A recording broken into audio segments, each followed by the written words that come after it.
ओम शांति। आज 19/5/2020 साकार मुरली सुनेंगे। बाबा ने कहा, मीठे बच्चे, तुम अभी शांति धाम सुख धाम में जाने के लिए, मीठे बच्चे, तुम अभी शांति धाम सुख धाम में जाने के लिए ईश्वरीय धाम में बैठे हो।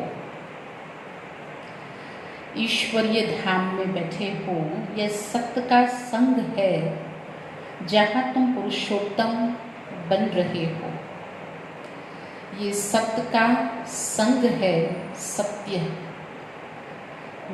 जिस सत्य के संग में तुम बैठे हो, पुरुषोत्तम बन रहे हो। प्रश्न है, तुम बच्चे बाप से भी ऊंच हो, नीच नहीं, कैसे? भक्ति में तो हम यही गाते सुनते थे, और हमसे पहले वाले बड़े, उनको भी भक्ति करते यही सुना कि हम नीच पापी खलकामी, जो आरती में कुछ ऐसे फिक्स है ना, ऐसी लाइन आती है। तो हमेशा उस भक्त के अंदर यही भाव रहा कि परमात्मा तो मुझे तो ऊंचा भगवंत, वो भी गाते हैं, लेकिन हम नीचे हैं, उससे नीच हैं। यहाँ ऐसा नहीं है। बाबा ने तो कहा, बच्चे तुम बाप से भी ऊंच हो, कैसे? बहुत अच्छा प्रश्न है।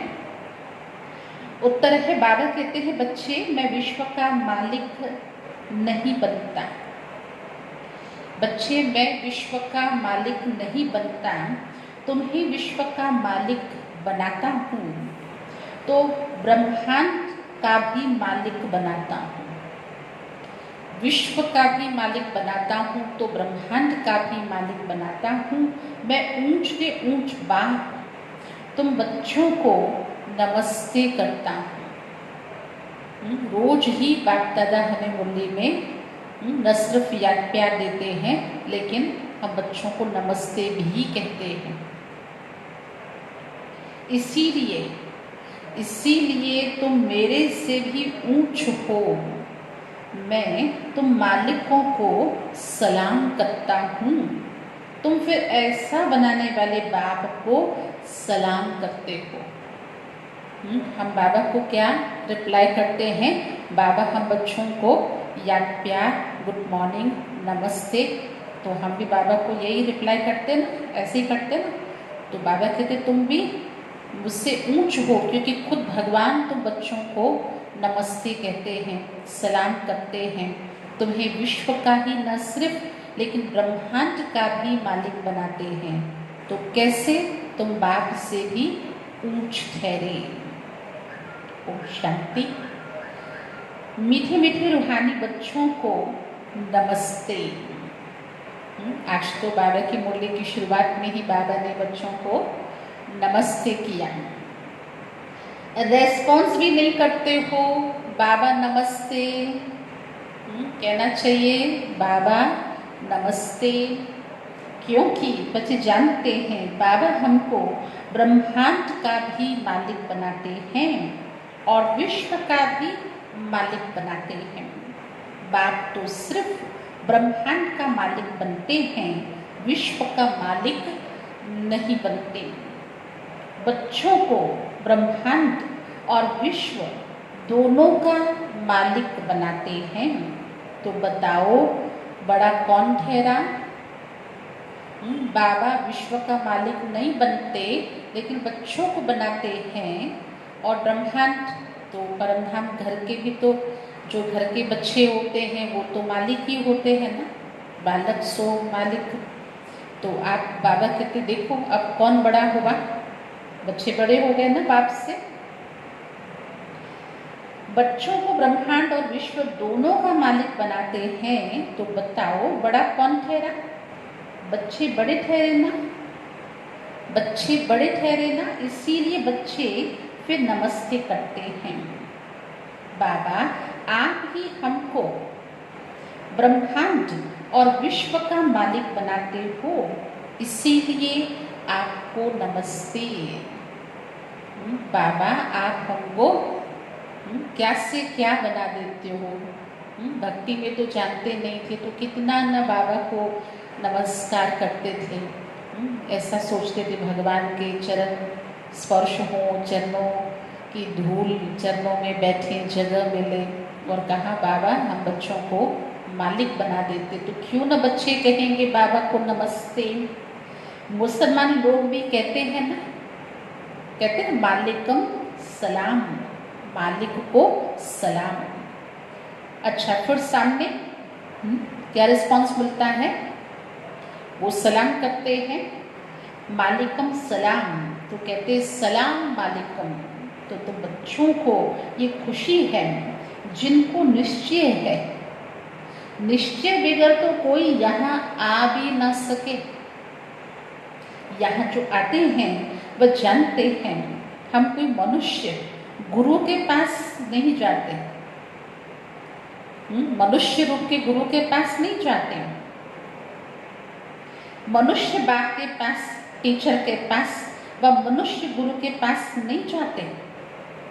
परंतु तुम आते हो रूहानी बाप, रूहानी टीचर, रूहानी सतगुरु के पास। वह मनुष्य तो अनेक हैं, ये एक ही है। रूहानी बाप, टीचर, सतगुरु, ये एक ही है। यह परिचय कोई को भी था नहीं। भक्ति मार्ग के शास्त्रों में भी यही है ना कि रचयिता और रचना को कोई नहीं जानते। शास्त्रों में भी लिखा है ना, नेति नेति, रचयिता और रचना को नहीं जानते। ना जानने के कारण उनको आर्फन कहा जाता है। जो अच्छे पढ़े लिखे होते हैं समझ सकते हैं कि हम सभी आत्माओं का बाप एक ही निराकार है। वह आकर के बाप टीचर सतगुरु भी बनते हैं। गीता में कृष्ण का नाम बाला है। गीता में फिर कृष्ण का जो गीता पढ़ाई अर्जुन को तो उसको टीचर रूप दिखा दिया। तो गीता में फिर कृष्ण का नाम बाला है। गीता है सर्वशास्त्रमय शिरोमणि, सबसे उत्तम ते उत्तम। गीता को ही माई बाप कहा जाता है। गीता माता भी है और बाप द्वारा उच्चारण हुई माई बाप कहा जाता है। और जो भी शास्त्र हैं उनको माता पिता नहीं कहा जाता। श्रीमद् भागवत गीता तो माता गाई जाती है। भगवान के मुख कमल से निकली हुई गीता का ज्ञान ऊंच से ऊंच बाप है तो जरूर ऊंच से ऊंच की ही गाई हुई गीता हो गई क्रिएटर। गीता हो गई रचता। सर्वशास्त्रों में शिरोमणि, सभी शास्त्र जहाँ से निकले जिसके बाल बच्चे बने शास्त्र, उन सभी की माँ बन गई गीता क्रिएटर। बाकी सभी शास्त्र हैं उनके पत्ते अथवा बच्चे, वो है क्रिएशन। रचना से कभी वर्षा मिल ना सके। हो गया स्पष्ट। शास्त्रों को कितना भी पढ़ेंगे वर्षा मिल ना सके। अगर मिलेगा भी तो अल्प काल के लिए। दूसरे इतने ढेर शास्त्र हैं जिनके पढ़ने से अल्प काल का सुख मिलता है। एक जन्म के लिए जो मनुष्य ही मनुष्यों को पढ़ाते हैं। हर प्रकार की जो भी पढ़ाइयाँ हैं वह अल्प काल के लिए मनुष्य को पढ़ाते हैं। अल्प काल का सुख मिला तो दूसरे जन्म में दूसरी पढ़ाई पढ़नी पड़े। यह तो एक निराकार बाप ही है जो 21 जन्मों के लिए वर्षा देते हैं। कोई मनुष्य तो दे ना सके, भगवान तो दे सकता है ना 21 जन्म का वर्षा, परंतु कोई मनुष्य तो दे ना सके।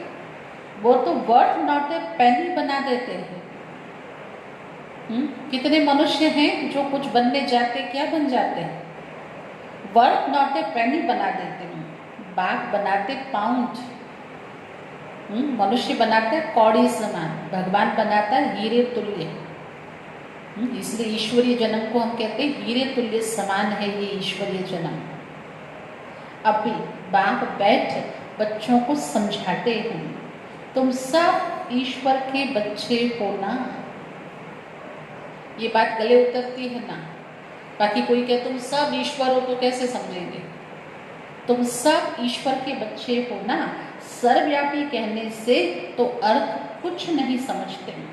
सब में परमात्मा है तो फिर फादरहुड हो जाता है। होता क्या है या क्या होना चाहिए, ब्रदरहुड, भाईचारा। अगर सभी में ईश्वर है तो फादरहुड हो जाता है, फादर ही फादर, तो फिर वर्षा मिले कहाँ से। किसका दुख कौन हरे, बाप को ही दुख हरता सुख करता कहा जाता है। फादर ही फादर का तो कोई अर्थ ही नहीं निकलता। बाप बैठ समझाते हैं, यह है ही रावण राज्य, यह भी ड्रामा में नूंद है, इसीलिए चित्रों में भी क्लियर कर दिखाया है। तो बच्चों की बुद्धि में है हम पुरुषोत्तम संगम युग पर हैं। बाप पुरुषोत्तम बनाने आए हुए हैं।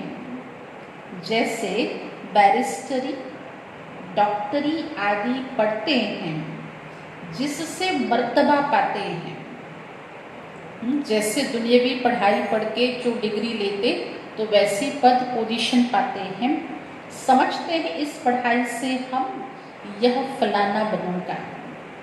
यहाँ तुम सत्य के संग में बैठे हो और कुछ भी नहीं करो तो संग का प्रभाव तो पड़ता है ना। कुछ भी करो, तुम यहाँ सत्य के संग में बैठे हो जिससे तुम सुखधाम में जाते हो। कितना सत्य का संग प्रभावित करता है कि तुम सुखधाम में जाते हो। सत्य धाम भी दो हैं, सत्य धाम भी दो हैं, एक है सुख धाम और दूसरा है शांति धाम। तो कोई ऐसा नहीं सोचे कि भाई अभी तो लॉकडाउन 4 स्टार्ट हो गया, 31 तक का डिक्लेयर हो गया। नहीं, अभी भी हम सत्य के संग में बैठे हैं, इसीलिए क्योंकि हम पुरुषोत्तम बनने आए हैं। ये ईश्वरीय धाम है, बाप रचता है ना। जो बाप द्वारा समझकर होशियार हो जाते हैं, जो बाप द्वारा समझकर होशियार हो जाते हैं, उनका कर्तव्य है फिर सर्विस करना। खुद पढ़े तो दूसरों को पढ़ाना, खुद समझे तो दूसरे को समझाना, खुद को पता है तो दूसरे को भी बताना चाहिए। तो फर्ज है सर्विस करना। बाबा कहेंगे तुम अभी समझकर होशियार हुए हो तो शिव के मंदिर में जाकर समझाओ, उन्हें बोलो इस पर फल, फूल, मक्खन, घी, अक के फूल, गुलाब के फूल, ये वैरायटी, ये सब क्यों चढ़ाते हो? पूछो शिव के मंदिर में। अभी तो मंदिर बंद है, लेकिन सेवा तो कर सकते हैं, जरिया तो है सेवा का। पूछ तो सकते हैं कि ऐसा सब क्यों किया जाता, क्यों चढ़ाते हो? कृष्ण के मंदिर में अक के फूल कभी नहीं चढ़ाते हैं। वहाँ बहुत अच्छे खुशबूदार फूल ही ले जाते हैं, और शिव के आगे अक के फूल तो गुलाब के फूल भी चढ़ाते हैं। अर्थ तो कोई जानते नहीं है। इस समय तुम बच्चों को बाप पढ़ाते हैं, कोई मनुष्य नहीं पढ़ाते। बार बार बाबा को याद करवाना पड़ता है, कभी बच्चों की स्थिति थोड़ी ऊपर नीचे ना हो जाए, ऐसे लापरवाह ना हो जाए, क्योंकि अभी अपने ही घर में बैठ के पढ़ते हैं। तो भाई आज तो बाबा ने नाम दिया ईश्वरीय धाम। जब भी ईश्वरीय पढ़ाई पढ़ते हैं, ईश्वरीय योग करते हैं, जहाँ भी बैठ कर के हम ईश्वर का ध्यान करते हैं, ईश्वरीय चिंतन करते हैं, तो उस समय हमारा वो घर, वो स्थान, वो पवित्र हो जाता है। तो वो हो गया ईश्वरीय धाम। इसीलिए तुमको कोई मनुष्य नहीं पढ़ाते, और सारी दुनिया में मनुष्यों को मनुष्य ही पढ़ाते हैं। तुमको तो भगवान पढ़ाते हैं। कितने न भाग्यशाली हैं वो बच्चे जिनको भगवान पढ़ाते, लॉकडाउन के अंदर भी, है ना। जैसे वो लोग भी सब डिस्टेंस पे पढ़ाई पढ़ रहे हैं। आजकल बच्चे भी जिनकी स्कूल्स बंद हैं, तो हमारी ईश्वरीय स्कूल बंद है लेकिन पढ़ाई बंद नहीं है ना। पढ़ाई चालू है, भगवान पढ़ाते हैं। कोई मनुष्य को भगवान कदाचित कहा नहीं जाता, कदापि नहीं कहा जाता। लक्ष्मी नारायण को भी कहेंगे, भगवान नहीं कहेंगे। लक्ष्मी नारायण को भी भगवान नहीं कहेंगे, उनको देवी देवता कहा जाता है। ब्रह्मा, विष्णु, शंकर को भी देवता कहेंगे। ब्रह्मा देवता, विष्णु देवता, शंकर देवता कहेंगे। भगवान तो एक ही बाप है, वो है सभी आत्माओं का बाप, सभी आत्माओं का पिता, क्रिएटर, रचयिता। सभी कहते भी हैं ना। देखो, जो हमारे कहे हुए शब्द हैं उसी का बाबा अर्थ बताते। सभी क्या कहते, भक्ति में भी कहते, अभी भी कहते, मुख से क्या निकलता, हे परम पिता, परम आत्मा। तो परमात्मा, हे परमात्मा कहते हैं ना। उनका सच्चा सच्चा नाम है शिव। परमात्मा नाम नहीं है, सच्चा सच्चा नाम है शिव। और तुम बच्चे हो शालिग्राम। पंडित लोग जब रुद्र यज्ञ रचते हैं तो शिव का बहुत बड़ा लिंग बनाते हैं और शालिग्राम छोटे छोटे बनाते हैं। शालिग्राम कहा जाता है आत्माओं को, शिव कहा जाता है परमात्मा को। वह सभी का बाप है, हम सब हैं भाई भाई। कहते भी है ना, कहते भी है ना, हम सब हैं भाई भाई, ब्रदरहुड। तो भाईचारा हुआ ना, बाप के बच्चे हम सब भाई भाई हैं। फिर भाई बहन कैसे हुए? आत्मा के नाते, परमात्मा के बच्चे होने के नाते आपस में क्या संबंध है? भाई भाई। फिर भाई बहन कैसे हुए? प्रजापिता ब्रह्मा के मुख से प्रजा रची जाती है, वह है ब्राह्मण और ब्राह्मणियां। ब्रह्मा के बच्चे मेल फीमेल, ब्रह्मा कुमार ब्रह्मा कुमारियां। हम प्रजापिता ब्रह्मा की संतान हैं, इसीलिए हम बीके कहलाते हैं। अच्छा, ब्रह्मा को किसने पैदा किया? ये भी प्रश्न स्वाभाविक है। अच्छा, इस ब्रह्मा को किसने पैदा किया? भगवान ने। ब्रह्मा विष्णु शंकर ये सब क्रिएशन है, न कि क्रिएटर। इतना तो दुनिया में एक छोटेपन में माता पिता भी बच्चे को सिखा देते कि ब्रह्मा विष्णु शंकर जो है ना, ये भगवान ने इनको रचा है और इनके द्वारा स्थापना पालना विनाश आदि आदि ये कर्तव्य होते हैं। तो इतना तो दुनिया में भक्ति में भी ज्ञान है। ये है क्रिएशन। सूक्ष्म वतन की भी रचना हो गई। ब्रह्मा मुख कमल से तुम बच्चे निकले, ब्राह्मण ब्राह्मणियां कहलाते हो।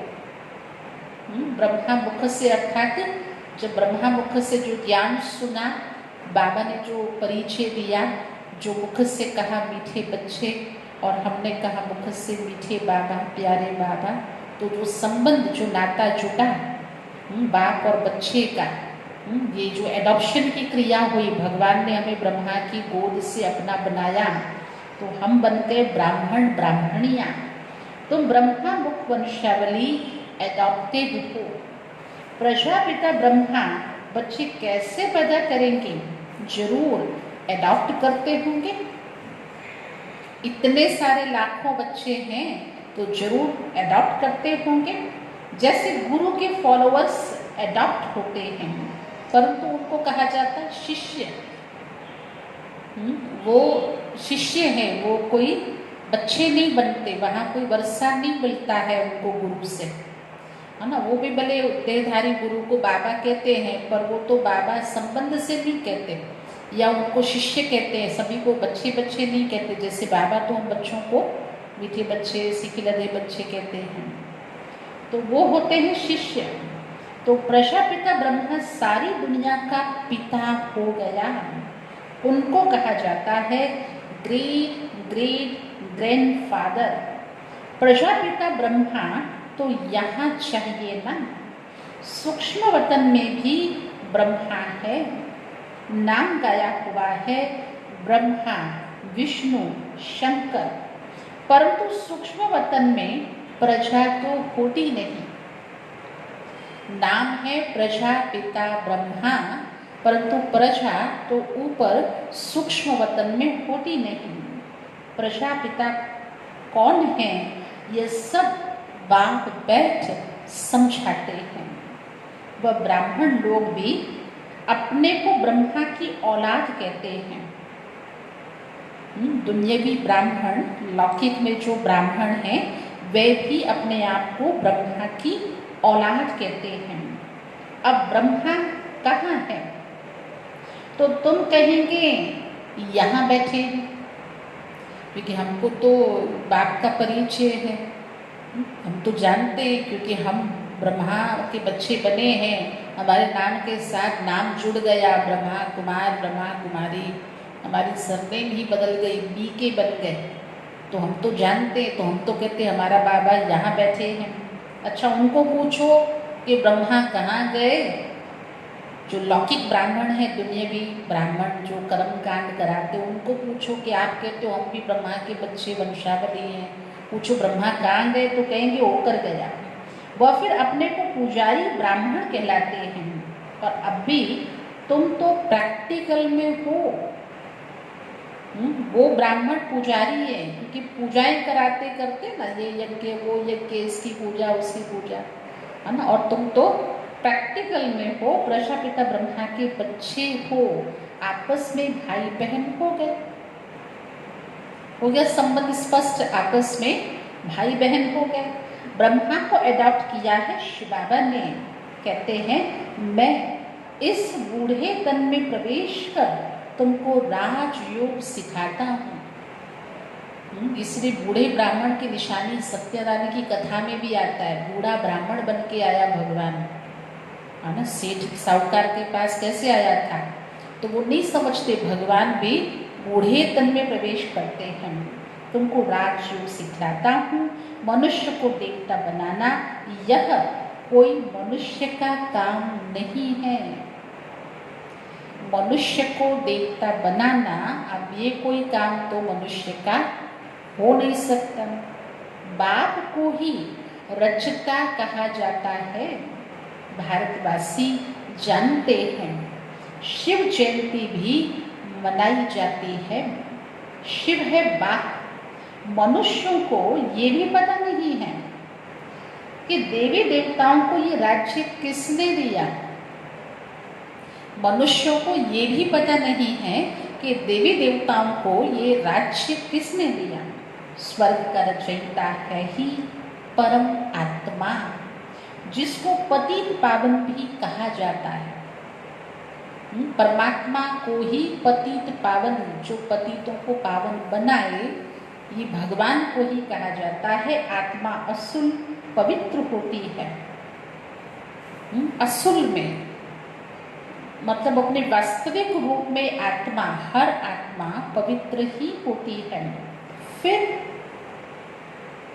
चेंजेस तो होगा, फिर सतो रजो तमो में आती है। इस समय कलयुग में सब है तमो प्रधान। इस समय की क्या अवस्था है, आत्मा सतो में है, रजो में है। कलयुग, घोर कलयुग, कलयुग का भी अंतिम समय, तो आत्मा भी अपने अंतिम अवस्था तमो प्रधान अवस्था में है। और सतयुग में सब सतो प्रधान थे। आज से 5000 वर्ष पहले इन लक्ष्मी नारायण का राज्य था। 2500 वर्ष देवताओं की डायनेस्टी चली। 5000 वर्ष में से आधा समय, 2500 वर्ष, 2 युगों तक सूर्यवंशी सतयुगी आत्माएं और त्रेता वाली चंद्रवंशी घराने की आत्माएं, टोटल 2500 वर्ष डायनेस्टी देवताओं की चली। उनके बच्चों ने भी राज्य किया ना। लक्ष्मी नारायण जी फर्स्ट सेकंड ऐसे चला आता है। मनुष्यों को इन बातों का कुछ भी पता नहीं है। वो क्या पढ़ते हैं, क्या सुनते हैं। ये जो वास्तविक हमारी भारत की हिस्ट्री है, जो 5000 वर्ष पहले की भारत की सबसे ऊंची संस्कृति, कैसे देवताएं थे, कैसे राज्य करते थे, तब हमारा कल्चर क्या था, क्या पहरेवेश थी, क्या भोजन खाते थे, है ना। ये सब कहाँ जानते, मनुष्य ये सब नहीं जानते, कुछ भी पता नहीं है। इस समय सब तमो प्रधान, पतित, यहाँ एक भी मनुष्य पावन हो नहीं सकता। घोर कलयुग है, अंतिम युग है सृष्टि चक्र के अंदर। आत्मा की अवस्था भी बिल्कुल अंतिम स्टेज पे है, इसीलिए इसको कहा ये पतित है, इसीलिए दुखी भी हैं। इसलिए मनुष्य की बुद्धि भी इतनी पत्थर बुद्धि हो गई है, जो कुछ भी समझते नहीं, एक भी पावन हो नहीं सकता। सभी पुकारते हैं, सभी हे पतित पावन आओ।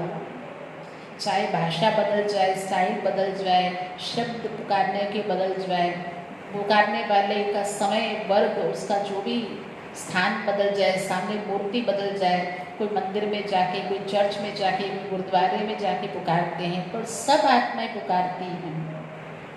तो पतित दुनिया हुई ना, सब पुकारते। कोई कहता है दया करो, कोई कहता है रहम करो, कोई कहता है ना दुख हरो, कोई कहता है पावन बनाओ, कोई कहता है लेके चलो, कोई कहता है इधर ही चेंज कर दो, ये सब ठीक कर दो, सब पुकारते हैं। तो पतित दुनिया हुई ना, इसको कलयुग नरक कहा जाता है। नई दुनिया को स्वर्ग, पावन दुनिया कहा जाता है। फिर पतित कैसे बने ये कोई मनुष्य नहीं जानते। भारत में एक भी मनुष्य नहीं जो अपने 84 जन्मों को जानता हो। मनुष्य मैक्सिमम 84 जन्म लेते हैं, मिनिमम 1 जन्म। ये भी जन्म लेने वाली आत्मा को तो पता होना चाहिए ना, अपने जन्मों का तो पता होना चाहिए ना कि हम कितने जन्म, मैक्सिमम अधिक से अधिक कितने जन्म ले सकते हैं और मिनिमम कम से कम कितना ले सकते हैं। ये भी मनुष्यों को पता नहीं है। मैक्सिमम 84 और मिनिमम 1 जन्म हम आत्मा लेते हैं। भारत को अविनाशी खंड माना जाता है क्योंकि यहाँ ही शिव बाबा का अवतरण होता है। इसीलिए भारत की बहुत महिमा है, क्योंकि भारत को अविनाशी खंड कहा जाता है। भारत खंड कभी विनाश हो नहीं सकता। बाकी जो अनेक खंड हैं वह सब विनाश हो जाएंगे। इस समय आदि सनातन देवी देवता धर्म प्राहिलोक हो गया है। कोई भी अपने को देवता नहीं कहलाते हैं। देवी देवता धर्म प्राहिलोक हो जाने के कारण कोई भी अपने आप को देवता नहीं कहलाते हैं, क्योंकि देवताएं सतोप्रधान पावन थे। अब भी तो सभी पतित पुजारी हो गए हैं। ये भी कौन समझा? कैसे देवता कहलाएं? देवता कहलाने के योग्य ही नहीं रहे, देवता ही चलन नहीं रही। तो देवता कौन? जो पवित्र थे, अब वो तो रहे नहीं, तो कैसे देवता धर्म कहलाए? पतित हो गए। अब ये जो अंतर है ये भी कोई समझते नहीं, तो ये कौन समझाए? ये बाप बैठ समझाते हैं। अक्सर लौकिक में भी पिता अपने बच्चे को अंतर भी सिखाते, डिफरेंस, सत्य असत्य, दिन रात, हार जीत। तो बाबा भी हम बच्चों को ये अर्थ समझाते हैं। भगवान बात जो है ना, भगवान सभी का बाप है। वह एक ही बार भारत में आते हैं। कब आते हैं? भगवान भारत में एक बार आते, परंतु कब आते ये तो बहुत बहुत जरूरी वाली बात है जो हमें पता होनी चाहिए। कब आते हैं? पुरुषोत्तम संगम युग पर। इस संगम युग को ही पुरुषोत्तम कहा जाता है। यह संगम युग है, कलयुग से सतयुग, पतित से पावन बनने का युग। जो परिवर्तन का काल है, जो चेंजिंग पीरियड है, जो कलयुग का अंत और सतयुग का आदि दोनों के बीच का जो संधि काल है, इसीलिए इसको संधि युग, संगम युग कहा।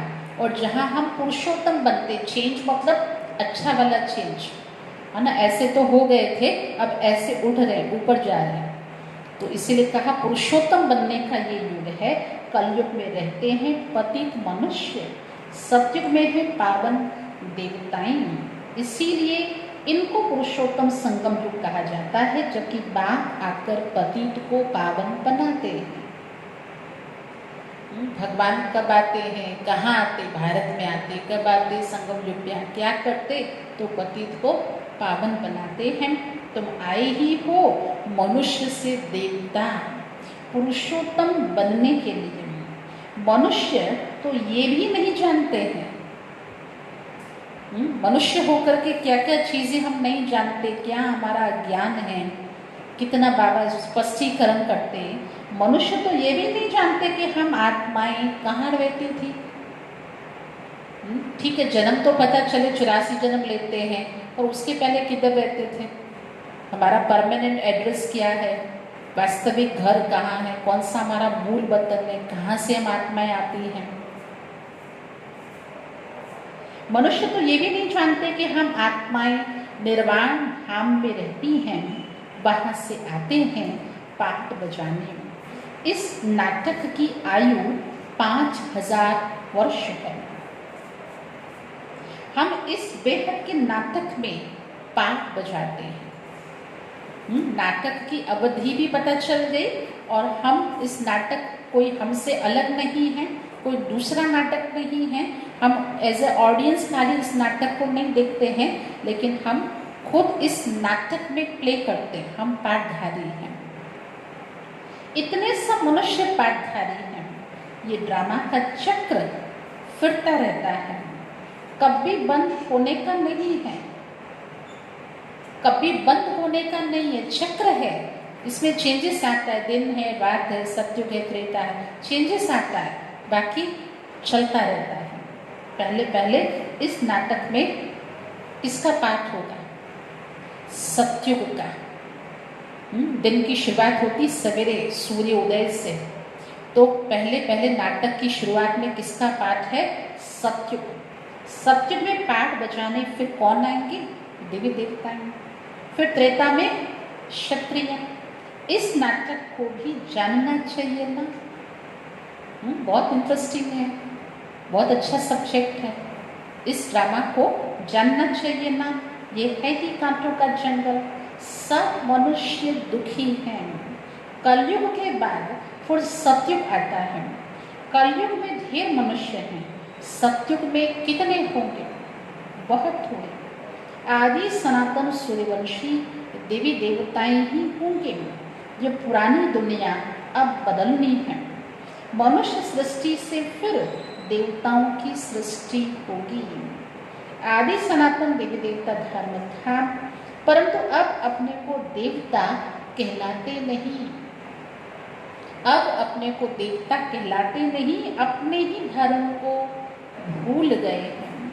यह सिर्फ भारतवासी ही हैं जो अपने धर्म को भूल गए हैं, और कोई नहीं भूले, सिर्फ भारतवासी हैं जो अपने मूल, अपने सत धर्म को भूले हुए हैं। हिंदुस्तान में रहने के कारण हिंदू धर्म कह देते हैं। देवताएं तो पावन थे, यह पतित, इसीलिए अपने को देवता कह नहीं सकते। देवताओं की पूजा करते रहते हैं। खुद को देवता तो नहीं कह सकते, लेकिन समझते कि वो कितने पूजनीय हैं, महान हैं, इसलिए उनकी पूजा करते रहते हैं। अपने को पापी, नीच कहते हैं। अब बाबा समझाते हैं, तुम ही पूज्य थे। ये फोटो किसकी है? ये तुम्हारी तो है, पहचानो अपने आप को, है ना। अभी ऐसी पगड़ी, ऐसे ताज तुमको पहना दे, रेशमी कपड़े पहना दे, बहुत सुंदर गहनों से सजा दे, तो थोड़ी देवता लगेंगे, बाहरी श्रृंगार से थोड़ी लगेंगे। परंतु तुम दैवी गुण वाले थे, तुम ही देवता थे, तुम ही पवित्र थे, तुम ही पूज्य थे, और तुम ही पुजारी पतित बने हो। हम सो का भी अर्थ समझाया जाता है। सिर्फ मंत्र के रूप में ये मंत्र बाबा नहीं देते हैं कि जपने के लिए हम सो हम भक्ति मार्ग में दे धारी गुरु ये मंत्र देते अपने शिष्यों को, कान में फूंक जिसको कहते मारना, कान में मंत्र बताना, हम सो हम। बाबा मंत्र नहीं, इसका अर्थ समझाते बच्चे। हम सो हम क्या थे? देवता थे, पूज्य थे, पवित्र थे, क्या बन गए हैं? पतित, पुजारी, और क्या बनना है? वो कह देते आत्मा सो परमात्मा। यह है झूठा अर्थ, इसीलिए कहा जाता झूठी काया, झूठी माया, झूठा सब संसार। सबका सब असत्य है। ये काया जो देह दिखती है ये भी असत्य विनाशी है। माया जो भी वैभव पदार्थ है वो सब भी, ये पूरा सब जिसको कहा झूठा है, ये संपूर्ण संसार ही झूठा है। सतयुग में ऐसा नहीं कहेंगे।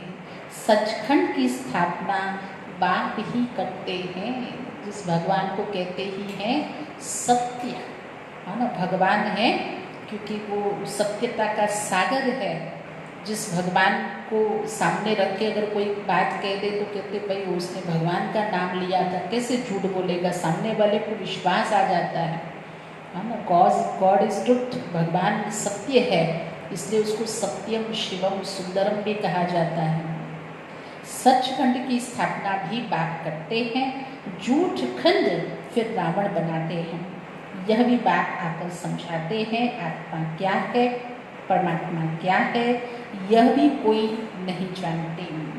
बाप कहते तुम आत्मा बिंदी हो, तुम्हारे में 84 जन्मों का पाठ नोधा हुआ है।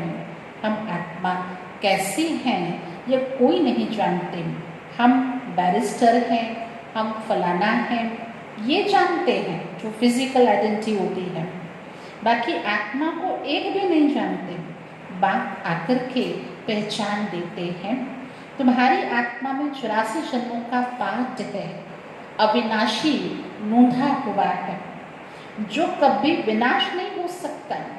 यही भारत गार्डन ऑफ फ्लावर था, जहाँ सुख ही सुख था, अब भी दुख ही दुख है। ये बाप नॉलेज देते हैं क्या था और क्या बन गया भारत। तुम बच्चे बाप द्वारा अभी नई नई बातें सुनते हो। सबसे नई बात है तुम्हें मनुष्य से देवता बनना है। ये बहुत नई बात है, बहुत नई नॉलेज है, जो हमें से कई लोग समझते इस संस्था में, है ना, इस यज्ञ में आने पर ही हमको ये पता चला। तो शायद पहले सुनते तो लगता था कि ऐसे क्यों कहते ये लोग, है ना, अभी समझने लगे ये नई नॉलेज है। इस पर आप चिंतन कर सकते हैं, ऐसी स्थिति बना सकते हैं। आप बहुत अच्छा, इसके लिए बाबा ने कहा ये तुम ही जानते हो कि तुम यहाँ मनुष्य से देवता बनते हो। तुम जानते हो मनुष्य से देवता बनने की पढ़ाई कोई मनुष्य पढ़ा नहीं सकता, भगवान पढ़ाते हैं। उस भगवान को सर्वव्यापी कहना यह तो गाली देना हुआ। अब आप समझाते हैं मैं हर 5000 वर्ष बाद आकर भारत को स्वर्ग बनाता हूँ, रावण नरक बनाते हैं। ये बातें दुनिया में और कोई नहीं जानते। तो बाप ही आकर तुमको मनुष्य से देवता बनाते हैं। गायन भी है, मूत पलीति कपड़ धोए। सुखमणि में लिखा है मूत पलीति कपड़ धोए, तो वहाँ विकार तो होता नहीं। ये भी ये कलयुग की बात है। ऐसी पतित आत्माएं, है ना, ऐसा कपड़ा कौन धोए, कौन ऐसा धोबी है, वो भगवान की महिमा है। अब सत्युग में तो विकार होता नहीं, वो है संपूर्ण निर्विकारी दुनिया। अभी है विशेष वर्ल्ड, बुलाते भी हैं पतित पावन आओ। हमको रावण ने पतित बनाया है, परंतु जानते नहीं कि रावण कब आया, क्या हुआ। रावण ने कितना कंगाल बना दिया है भारत। 5000 वर्ष पहले कितना साहूकार था, सोने हीरे जवाहरातों के महल थे, कितना न धन था। अभी क्या हालत है।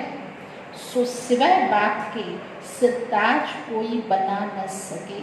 सिर का ताज संपूर्ण विश्व के अंदर भारत ये सिरताज बनता, कोई बाप के सिवा बना न सके। अब तुम कहते हो शिव बाबा भारत को हेवन बनाते हैं। अब बाबा कहते हैं मौत सामने खड़ा है, तुम वानप्रस्थी हो, अब जाना है वापस। तुम वानप्रस्थी हो, अब जाना है वापस, इसीलिए अपने को आत्मा समझो। घर जाना है, घर जाना है। जिसने ये धुन लगाई है ना, बाबा अपने पास बुलाओ। देखो कैसे एडवांस पार्टी बनती चली गई, बढ़ती चली गई। अब घर जाना है। मामेकम याद करो तो पाप भस्म हो जाएंगे। अच्छा, मीठे मीठे सिकी रखे बच्चों प्रति माँ पिता बाप दादा का याद प्यार और गुड मॉर्निंग।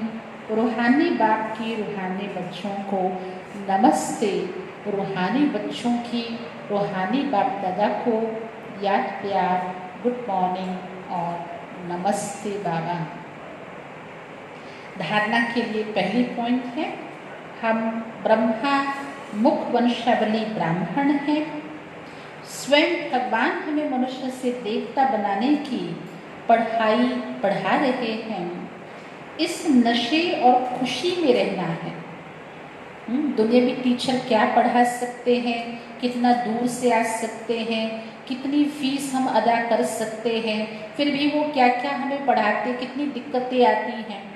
वो टीचर बाहर पढ़ा सकते, हमारे अंदर में तो जाके चेंज नहीं कर सकते, अंदर पढ़ाई नहीं डाल सकते।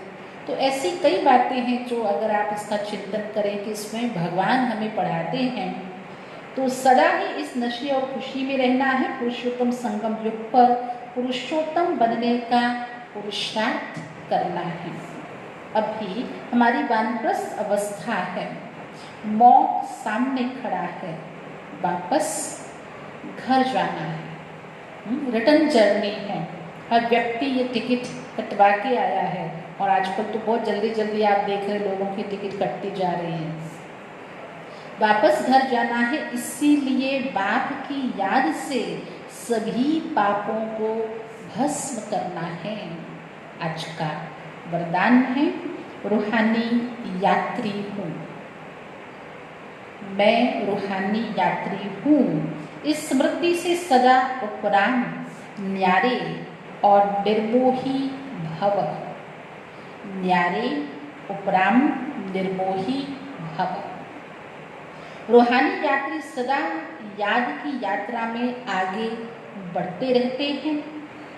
वो यात्रा सदा ही सुखदायी है। ये यात्रा कौन सी? रूहानी यात्रा, याद की यात्रा। यह यात्रा सदा ही सुखदायी है। जो रूहानी यात्रा में तत्पर रहते हैं उन्हें दूसरी कोई यात्रा करने की आवश्यकता नहीं। इस यात्रा में सब यात्राएं समाई हुई है। भक्ति में किन्हीं यात्राओं पे जाएंगे तो कहेंगे इस यात्रा स्थल का बहुत महत्व है, परंतु फलां यात्रा स्थल पे अगर नहीं गए, उधर तीर्थ नहीं किया, तो तब तक इसका पुण्य भी नहीं मिलेगा, तो उधर जाना पड़ेगा, उधर से उधर जाना पड़ेगा, किधर जाना पड़ेगा। परंतु इस याद की यात्रा में, इस रूहानी यात्रा में सर्व यात्राएं समाई हुई हैं। मन व तन से भटकना भी बंद हो जाता है। तो सदा यही स्मृति रहे कि हम रूहानी यात्री हैं। यात्री का किसी में भी मोह नहीं रहता। यात्री साथ में बैठते हैं, खाते पीते हैं, काफ़ी घंटे या यूं कहें कुछ दिन भी आपस में बिताते हैं, लेकिन किसी में मोह नहीं रहता। उन्हें सहज ही उपराम न्यारे व निर्मोही बनने का वरदान मिल जाता है। रूहानी यात्री को, याद की यात्रा पे रहने वाले को स्वतः ही सहज ही उपराम न्यारे व निर्मोही बनने का वरदान मिल जाता है। आज का स्लोगन है, सदा वाह बाबा, वाह तकदीर और वाह मीठा परिवार। यही गीत गाते रहो। वाह बाबा, वाह तकदीर, वाह मीठा परिवार। सदा यही गीत गाते रहो। ओम शांति।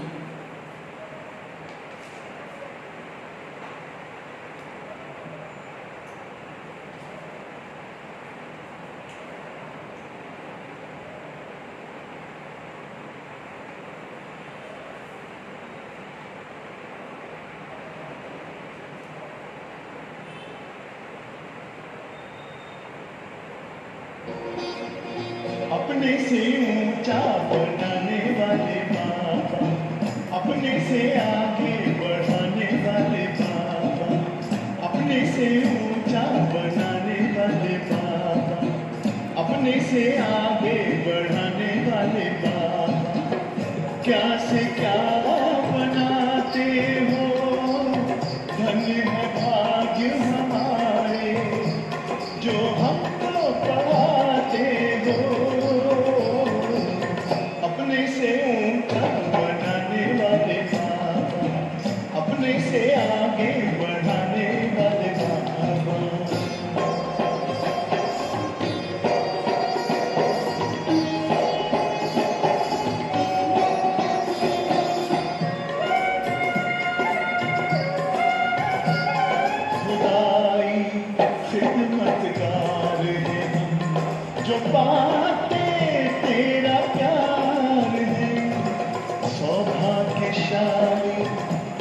बचे हम तेरे